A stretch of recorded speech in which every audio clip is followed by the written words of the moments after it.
इस एमएमडीआर संशोधन विधेयक पर, परिसीमन पर और एसआईआर पर, इन सभी विषयों पर विस्तार से चर्चा हुई और प्रस्ताव पर भी चर्चा पार्टी के सदस्यों ने किया है।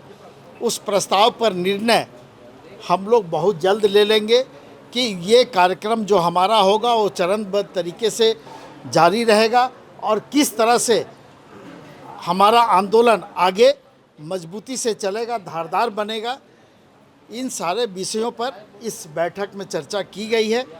अंतिम निर्णय माननीय अध्यक्ष को लेना है। 1-2 दिनों में हम लोग कार्यक्रम बता देंगे आपको, लेकिन जब तक वो कार्यक्रम शुरू हो उसके पहले पूरे राज्य में जन जागरण का अभियान चलाया जाएगा पार्टी के लोगों की तरफ से, और उस जन जागरण अभियान के माध्यम से हम लोग लोगों को बताने का काम करेंगे कि किस तरह से इस राज्य को और इस राज्य के लोगों को छला गया है, ठगा गया है, और केंद्र सरकार ने किस तरह से हमारे साथ धोखा करने का काम किया है, और कौन कौन से योजनाएं जो हैं, कौन कौन सी योजनाएं हैं वो इस विधेयक से प्रभावित होगी।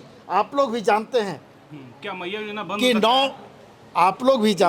कि 9 सदस्यीय संवैधानिक पीठ ने ये अधिकार झारखंड को दिया था, जिसके तहत हम कर और उपकर लगाते थे, सेस लेते थे, और उस सेस के माध्यम से इस राज्य में कई योजनाएं चलती थी, चाहे वो मैया योजना हो, सर्वजन पेंशन योजना हो, हेल्थ के क्षेत्र में, शिक्षा के क्षेत्र में कई ऐसी योजनाएं सरकार के तरफ से चलाई जाती थी जिसमें उस राशि का उपयोग किया जाता था। अब वो सरकार के समक्ष ये समस्या उत्पन्न हो गई है कि कैसे उस योजना को हम लागू कर सकेंगे, कैसे आगे उसको हम चला पाएंगे। तो इन विषयों पर सरकार बहुत गंभीर है और सरकार कमोबेश इस योजना को चलाएगी, लेकिन जो उसमें हम सहयोग लेते थे उन उपकरों से, करों से, वो सहयोग जब नहीं मिलेगा तो कौन कौन सी दिक्कत सरकार के सामने आएगी। इन सारे विषयों पर आज विस्तार से माननीय मुख्यमंत्री ने अपनी राय रखी है और लोगों को आगाह किया है कि ये सिर्फ एमएमडीआर संशोधन विधेयक नहीं है, ये हमारे साथ विश्वासघात है और हमारा जो अधिकार है, हमारा जो हक है, उसको छीनने का काम केंद्र की सरकार ने और भारतीय जनता पार्टी ने किया है।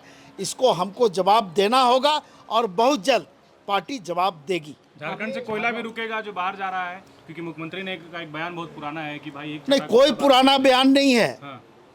आज उस बात पर भी चर्चा हुई। हाँ। और आपको ये भी मालूम है कि पार्टी अध्यक्ष और राज्य के मुख्यमंत्री ने राज्य के सभी विधायकों से, सांसदों से, जिला अध्यक्ष सचिवों से, महानगर अध्यक्ष सचिव से, जो यूनियन के हमारे साथी हैं, सबों से वीडियो कॉन्फ्रेंसिंग के माध्यम से उन्होंने संवाद किया था और उस दिन उन्होंने स्पष्ट कर दिया था कि इस राज्य में चरणबद्ध रूप से आंदोलन चलेगा इस विधेयक के खिलाफ, और ज़रूरत पड़ी तो इस राज्य में आर्थिक नाकेबंदी भी होगी, ज़रूरत पड़ी तो हम देश के प्रधानमंत्री और देश के राष्ट्रपति महोदय के पास भी जाएंगे और अपनी बात रखेंगे, लेकिन हमारा जो हक और अधिकार है उसे हम छीनने नहीं देंगे, वो हम वापस ले करके रहेंगे। अन्य दलों से भी बातचीत करेंगे आप, अन्य दलों से, क्योंकि आंसू ने कहा है कि जो शेष वाली जो बात है कि शेष पर जो राज्यों का हक था उसको जो छीना गया, उस पर आंसू ने आप लोग का साथ दिया।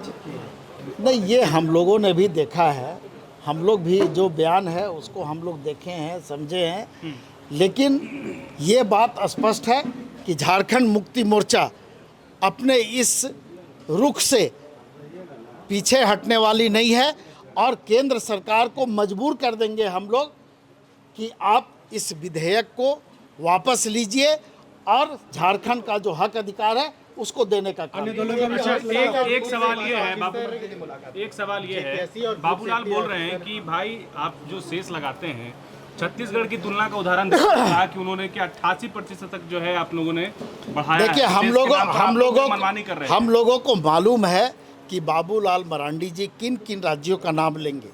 वो ऐसे राज्यों का नाम लेंगे जहां पर भारतीय जनता पार्टी शासित सरकारें हैं, लेकिन झारखंड के साथ में, आप झारखंड के रहने वाले हैं, आप बताइए कि जो योजनाएं सरकार के द्वारा चलाई जा रही थी, उन योजनाओं पर अगर केंद्र सरकार ने इस तरह से रुकावट डाली है, बाधा पहुंचाई है, उसको रोकने का काम किया है, तो क्या उसके खिलाफ में आवाज़ बुलंद होनी चाहिए या नहीं होनी चाहिए?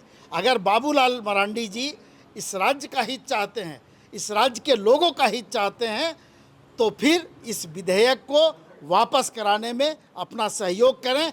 अन्य राज्यों का तुलना झारखंड से नहीं करें, चूँकि ये राज्य 40% राजस्व देता है केंद्र को, और हमारा ये हक है।